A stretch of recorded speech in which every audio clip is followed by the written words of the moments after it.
Very first morning, everyone. We are going to talk about the simple interest and calculating the simple interest with the method of third, tenth, and tenth rule.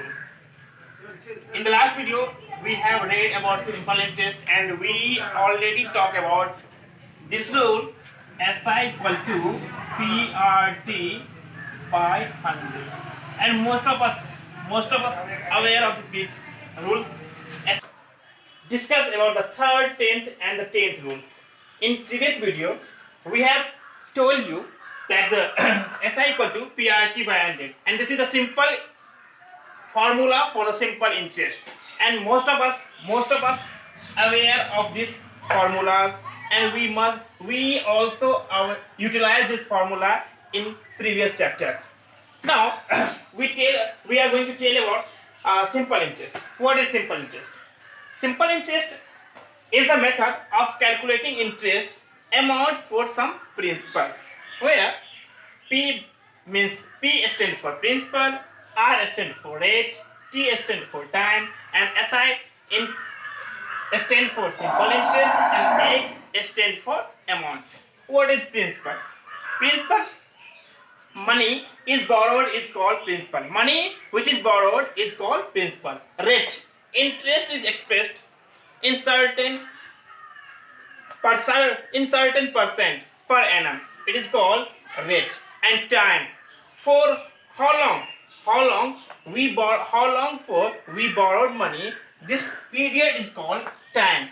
And as far as SI is concerned, extra money paid back is called interest. When we got borrow principal from another person, and the time when we return this principal, we will have to pay an extra amount. That this extra amount is called SI.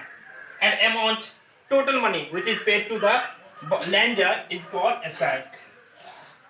A includes principal and SI.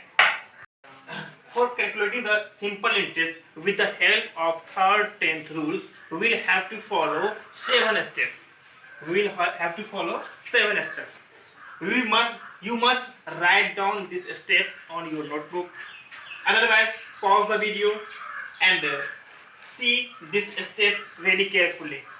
The first step: PRT will be multiplied with 2 and divided by 1 lakh.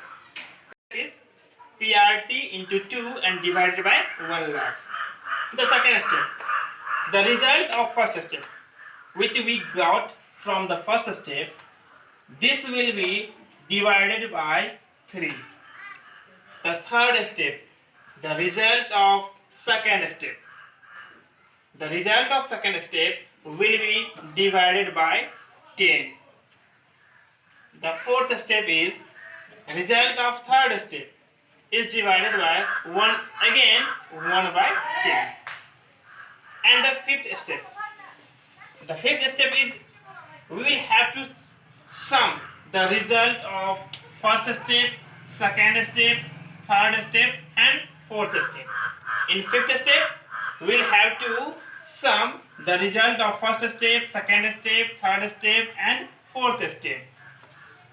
The sixth step, which we got from the fifth step, will be divided by 10,000. The result of fifth steps will be divided by 10,000. And the final step is seventh step. In the seventh step, we will have to subtract the result of sixth step from the result of fifth step. These 7 steps, after following these 7 steps, we will find out simple interest, and this rule will be called third, tenth, and tenth rule. We will meet in next video with another important topic. Please like, share, and subscribe my channel. I'll try to help in your study more and more. Goodbye.